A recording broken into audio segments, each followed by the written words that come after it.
Bien, a partir de este punto vamos a revisar lo que viene siendo una herramienta que nos va a permitir verificar y asegurar que lo que estamos nosotros midiendo durante nuestros procesos esté con cierta confianza.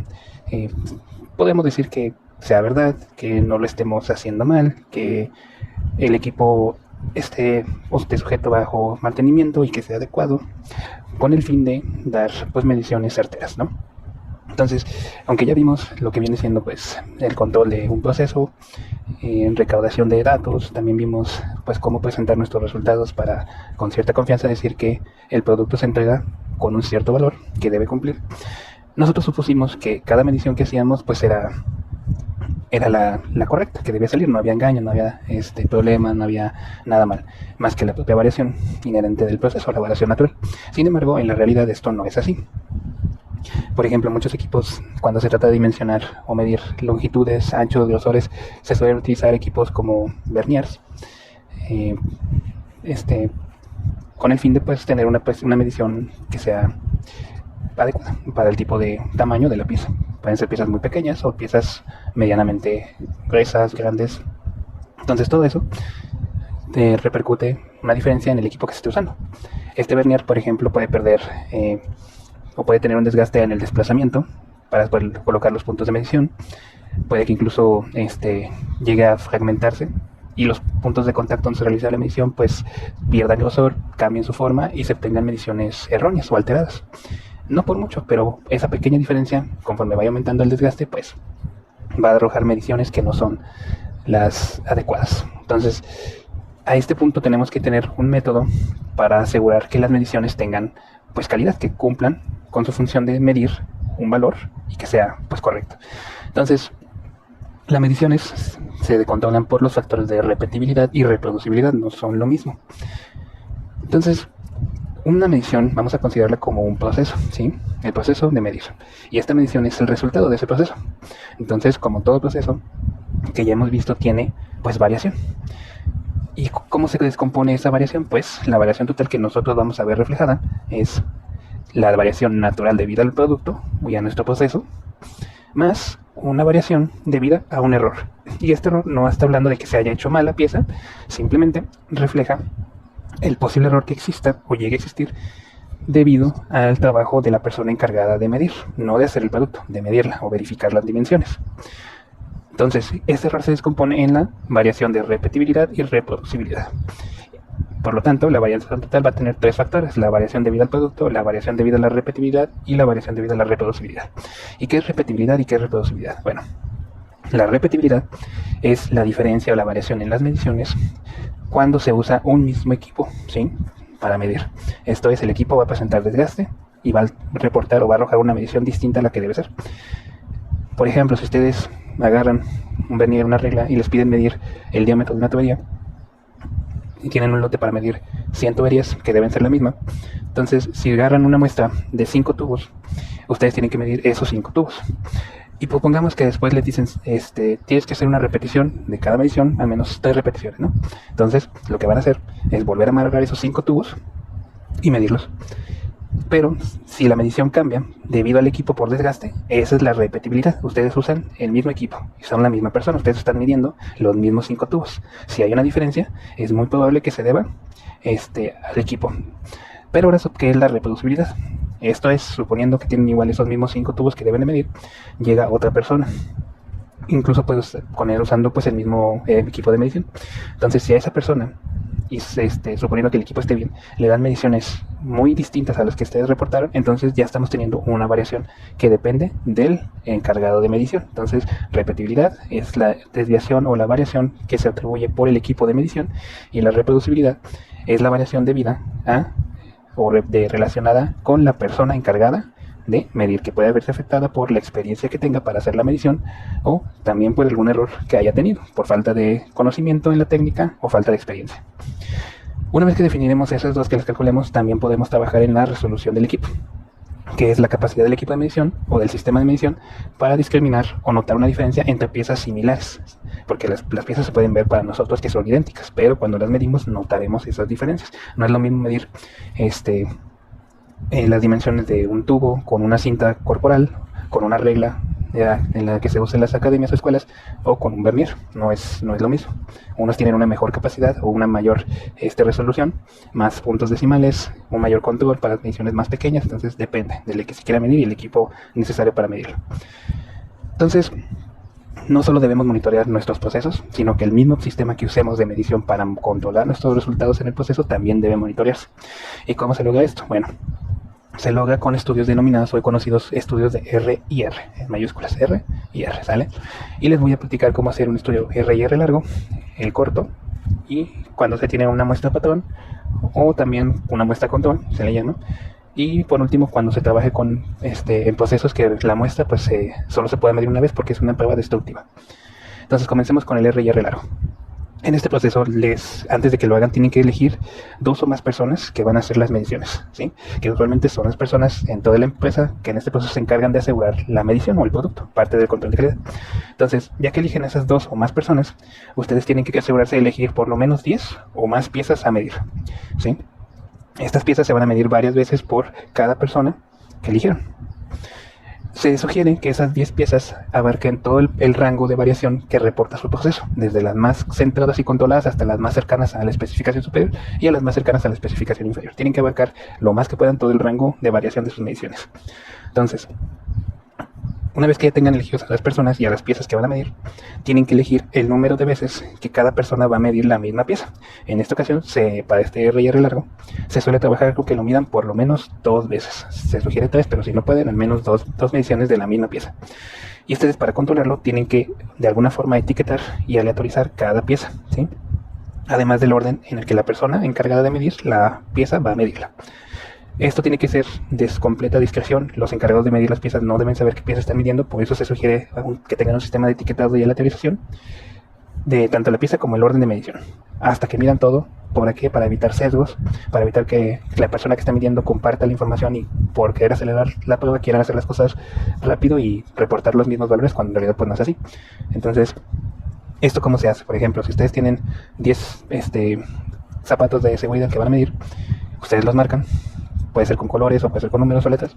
Y una vez que ya los tienen marcados, ustedes van a aleatorizar lo que significa cada pieza. Por ejemplo, pueden tomar un zapato, poner la letra A, pero ese zapato en realidad no es del inicio, puede ser la última pieza o puede ser una pieza a la mitad. Ustedes lo dicen en su sistema así. Porque si ustedes le dicen, no, este es de los que suelen salir cerca de la especificación superior, le pongo A. Entonces la persona que va a medir ya sabe eso y le va a poner valores cercanos a ese valor o parecidos. Entonces no tiene sentido. Ya que lo tienen así etiquetado, los miden una vez. Y luego para su siguiente medición ya no van a empezar por el A, no empezarán A, B, C, no. Ahora les va a decir, ahora toca medir el C, ahora toca medir el L, ahora toca medir la pieza B. Entonces tiene que ser aleatorio para que no sepan o no puedan identificar qué pieza se está midiendo y simplemente copien de nuevo la medición. ¿Sale? Entonces ya que tienen eso contemplado, vamos a ver lo que es el estudio R y R largo. Este va a ser un ejemplo un poquito extenso, pero la idea es de que ustedes desarrollen un formato que les permita hacer este estudio, ¿sí? Para este estudio ustedes tienen que recordar o tener a la mano sus especificaciones, ¿sale? Entonces, en este caso, se van a medir piezas, ¿sí? Con una especificación de 25 a 40 centímetros. Entonces, ya que ustedes saben, acuérdense, estas son las especificaciones que espera el cliente o que tolerará el cliente. Y se le llama tolerancia a ese rango, esa diferencia entre la más grande y la más pequeña, ¿no? Entonces tenemos 15 centímetros de tolerancia total. Entonces, ustedes van a agarrar sus 10 piezas, ¿sí?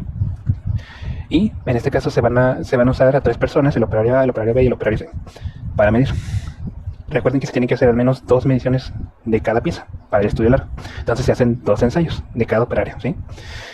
Y sin que ellos sepan lo que están midiendo entre ellos, cada uno pues va a reportar la medición de las 10 piezas. Una vez que terminan los 3 su primer ensayo, se procede a hacer el ensayo 2, ¿sale? De orden aleatorio. Ya que tienen las mediciones de los 2 ensayos, de las 10 piezas, ustedes tienen que sacar el rango de entre cada ensayo de la misma pieza. 36.3 menos 36.2 es 0.1. 35.3 menos 35 es 0.3. Acuérdense que en el rango solo queremos el valor absoluto, la diferencia.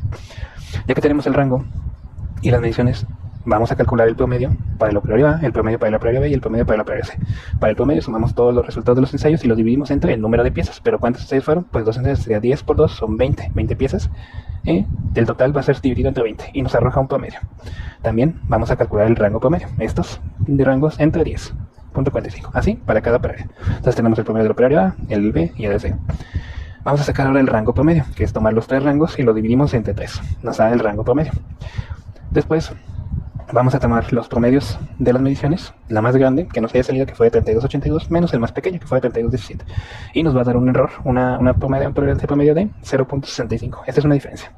Entonces, con estos datos vamos a calcular el límite control superior, ¿sale? Que se calcula con el rango promedio por el valor de D4, que viene aquí resumido, dependiendo del número de ensayos, si son 2 o 3, en este caso fueron 2, entonces D4 vale 3.27, si fueran 3, valdría 2.57. Entonces del 3.27 se multiplica por el promedio de rangos y nos da este valor 2.41.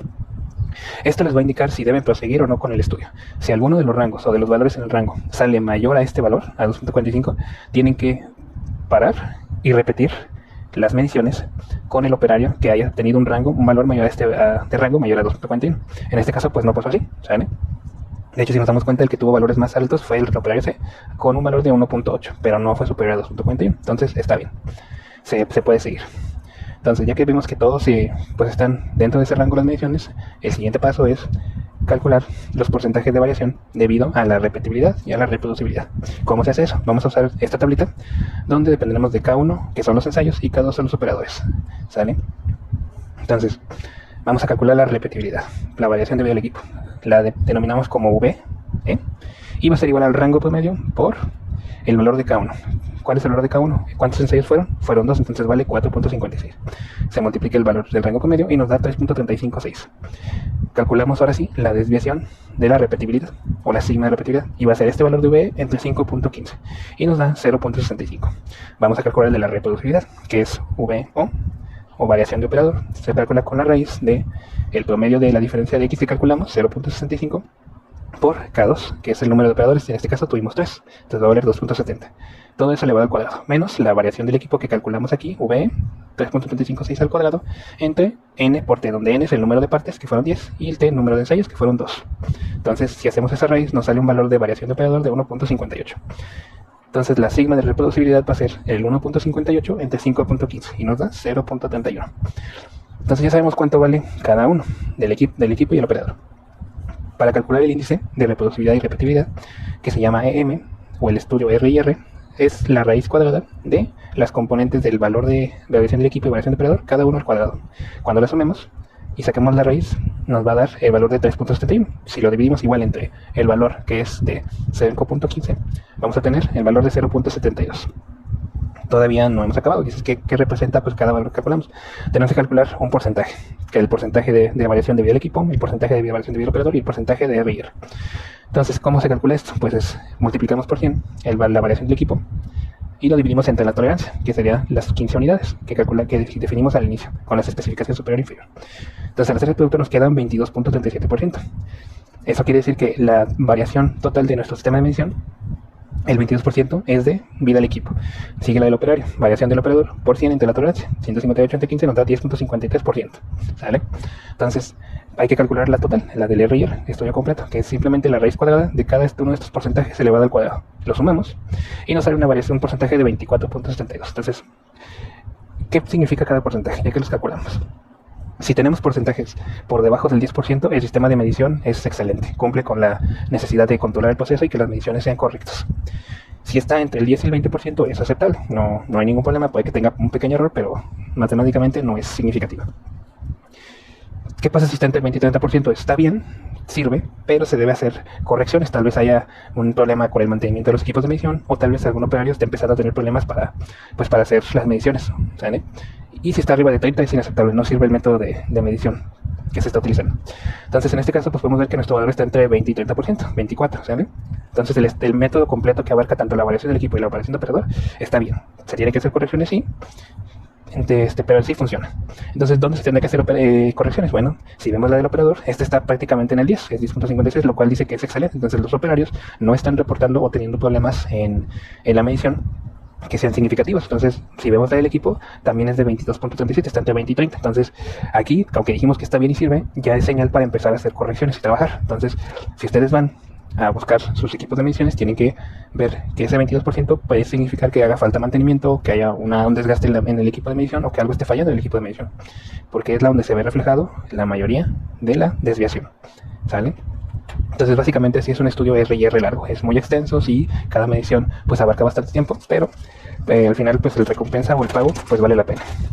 Ahora, vamos a ver otro índice que se llama del estudio R&R, que es el PT, precisión y tolerancia. Entonces, supongamos que no tenemos dos especificaciones, solo tenemos una. Se debe hacer esto que les voy a explicar. Es el índice de precisión y tolerancia, y varios, que es la precisión respecto a la variación total, ¿sale?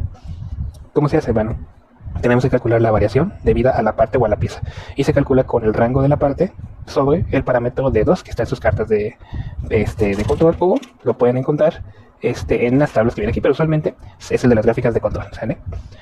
Entonces, ustedes lo que van a hacer para calcular esto es, de las 10 piezas que trabajamos, van a promediar entre los 3 operarios. Hicieron 6 mediciones por pieza, porque son 3 operarios y 2 repeticiones de cada medición, entonces 3 por 2 son 6 mediciones. Entonces de la pieza 1 se suman todo lo que midieron los operarios en la pieza 1 y se divide entre 6.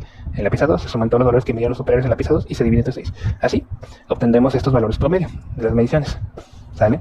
Entonces vamos a sacar el rango de estas 10 promedios, que es el máximo, el valor más grande menos el más pequeño.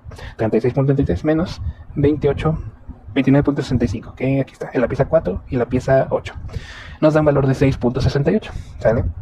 Entonces, el de 2, de las gráficas de control, ¿cuántas piezas fueron? Pues fueron 10 piezas, entonces va a depender del tamaño de muestra, que en este caso fueron 10, y vale 3.18. Entonces calculamos la variación debido a la pieza, que es dividirse el rango que obtuvimos entre el valor de D2, que nos da 2.1.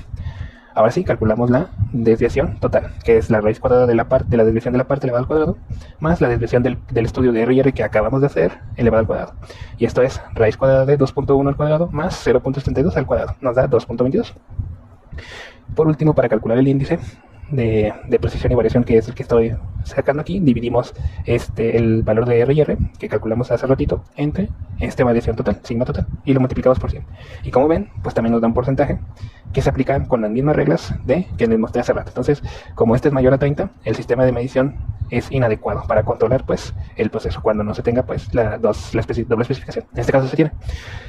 Pero voy a hacer una pequeña diferencia de que, como vimos, sí funciona, pero tiene cierto error. ¿Dónde está ese error? ¿Por qué no sale aquí que vale 32.43%? Bueno, lo que pasa es que este proceso, este índice, ¿sí? Porque ya involucra la pieza, nos está trabajando lo que es la tolerancia respecto al cliente, ¿sí? Por eso nos dio dos especificaciones. Eso quiere decir que está por encima, y con nuestro sistema de medición no podemos garantizar que la tolerancia que nos dio el cliente, pues al medirlo, esté dentro de ese valor, ¿sí? Es inaceptable. Pero el otro índice que calculamos, que vimos que estaba bien, que tenía un valor de 24%, ese sí es aceptable porque está en función de la variación natural del proceso. Eso quiere decir que aunque nuestro proceso pues obviamente tiene variación, lo que estamos midiendo está controlable dentro de esa variación natural, ¿sí? Entonces, si el cliente, digamos, pudiera tolerar una mayor diferencia entre la especificación superior y la especificación inferior, tal vez el sistema fuera aceptable, ¿no? Pero si se pone estricto y dice necesito que sean esas 15 unidades, pues no podemos asegurar que el equipo pues nos dé las mediciones. Entonces ya vimos que el error sobre la tolerancia no es adecuado, y donde está más enfocado el error es en la pieza, es en el equipo de medición. Entonces hay que trabajar o invertir en darle mantenimiento al equipo de medición, o actualizarlo o reemplazarlo. Por último, vamos a ver lo que son las categorías distinguibles. Se llama NC, es igual a raíz de 2 por la desviación de la parte sobre la desviación del estudio R&R que hicimos. Y lo podemos calcular pues muy sencillo. Raíz de 2 es 1.41. ¿Cuánto es lo que vale la raíz o la desviación de la parte? La acabamos de calcular, es 2.1 entre 0.72, que es lo que nos dio de sigma R&R. Y nos da un valor de 4.1. Entonces, la resolución del equipo, si es mayor a 4, es adecuada. Si está entre 2 y 4 es aceptable, y si es menor a 2 es inadecuada. Entonces, nuestro equipo, como tal, los 4.1 quiere decir que es adecuado. Sí distingue entre cada pieza, entre pequeños cambios, aunque sean piezas muy parecidas, distingue entre cada una de ellas. Entonces, la resolución no es el problema, tal vez ya es un desgaste, ¿sí? Que se pueda solucionar con mantenimiento. Entonces, todo esto es el estudio R&R largo, sí es muy extenso, pero pues se requiere para poder dar garantía al cliente de que se está controlando y los valores que estamos reportando son reales. Entonces, ¿qué pasa si no tengo tanto tiempo, tanto recurso para hacer uno de ese tamaño, un estudio de R&R de ese tamaño? Se puede hacer el R&R corto, es más rápido, se requiere menos gente y se hacen menos mediciones, pero lo único malo de este estudio es que no nos dice dónde está la variación entre la repetibilidad y la reproducibilidad, entre el equipo de medición y el operario. Entonces, vamos a ver un ejemplo donde son 10 mediciones de pH que se hicieron, se pidieron a 3 operarios del laboratorio que lo midieran, y pues cada uno tuvo sus mediciones. Se obtienen igual los rangos entre las 3 mediciones, y como ven, pues cada operario solo lo mide una vez. Se calcula el rango promedio 3.20, que es lo que nos dio la sumatoria de todos los rangos, entre 10 que fueron medidos, nos da 0.32. Igual nos dan aquí una tolerancia de especificaciones, que debe ser de 1. Entonces, para ver el error de medición, se calcula con el índice K2 por el rango promedio. ¿Y de dónde sale este índice K2? Pues de esta tabla, ¿sale? De esta tabla, donde nos indica el número de operadores con el número de partes que se miden. Se midieron 10 partes y fueron 3 operadores, nos sale un K2 de 2.99, ¿sale? Entonces, al multiplicarlo, nos queda un error de medición de 0.9568. Este error de medición, que se abrevia EM, se va a dividir entre 5.15 para obtener el sigma RR, un estimador de sigma RR, que nos da de 0.1858, ¿sale? Entonces, para obtener el valor de precisión y tolerancia respecto a la variación natural, no a la del cliente, pues metemos el valor de LM que calculamos, que es 0.95, entre la tolerancia, que es de 1 por 100. Y nos dice que el sistema tiene un porcentaje de 95.68, que es altísimo. Entonces, los operadores están teniendo muchísima diferencia entre sus mediciones, ¿sale?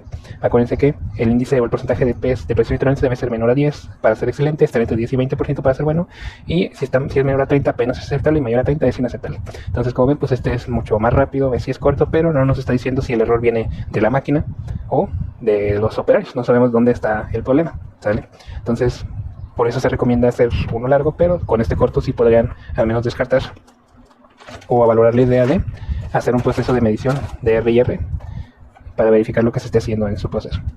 Si se tuviera una pieza patrón, donde uno pues ya conoce lo que debe medir, y es el valor de referencia al que todas las piezas deben llegar a tener, se calcula lo que es el sesgo de exactitud, ¿sale? ¿Ustedes cómo calculan eso? Pues sería el porcentaje de exactitud, es exactitud sobre la tolerancia por 100. ¿Y cómo es la exactitud? Ustedes calculan su promedio global de lo que hayan medido y van a tener un valor n, que es el valor de su pieza patrón. Hacen la diferencia. Su pieza patrón vale 9.9, su promedio fue 9.95, les importa el valor absoluto de esa diferencia y lo dividen entre la tolerancia del proceso, que es del cliente, por 100. Entonces, si ustedes tienen un porcentaje que igual se basa con los mismos porcentajes que ya mismos, como es menor a 10, es excelente. Entonces, con respecto a la pieza patrón, las piezas que se estén haciendo son adecuadas. Igual, aunque sea una pieza patrón, tienen que hacer todo el RR que ya vimos, puede ser largo o corto, pero ya con una pieza patrón, ustedes también están midiendo la exactitud de su sistema de medición, y él tiene, si lo comparan con los porcentajes, en este caso, pues es menor a 10, entonces es excelente, es un sistema excelente, ¿vale? Por último, si tenemos una RR para pruebas destructivas, como la pieza se destruye en cuanto se mide, lo que se suele hacer es una pieza se divide en partes iguales para que cada operario pueda hacer la medición al menos una vez. Entonces lo que hacemos es calcular igual las sigmas de instrumento, que es el rango promedio sobre D2, y luego calculamos en la precisión tolerancia, que es la desviación de este valor, sigma instrumento, entre la especificación superior menos la especificación inferior. Todo eso dividido entre 5.15 y lo multiplicamos por 100.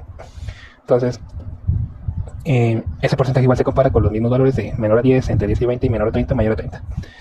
¿Qué diferencia hay aquí? Pues lo único que cambia es el valor de calcular la precisión y la tolerancia. Esta se calcula aparte, después de que ustedes hicieron su estudio de RR largo o RR corto. Se calculan estos aparte y se comparan. Y esto lo que les indica pues será sobre todo para el instrumento de medición, ¿sale? Entonces hasta aquí concluiría lo que viene siendo lo de los estudios de RR. Recuerden que simplemente nos ayudan a verificar que lo que estamos midiendo pues sea verdadero, no tenga errores o distorsiones en las mediciones y que nos den valores totalmente distintos a lo que debe ser.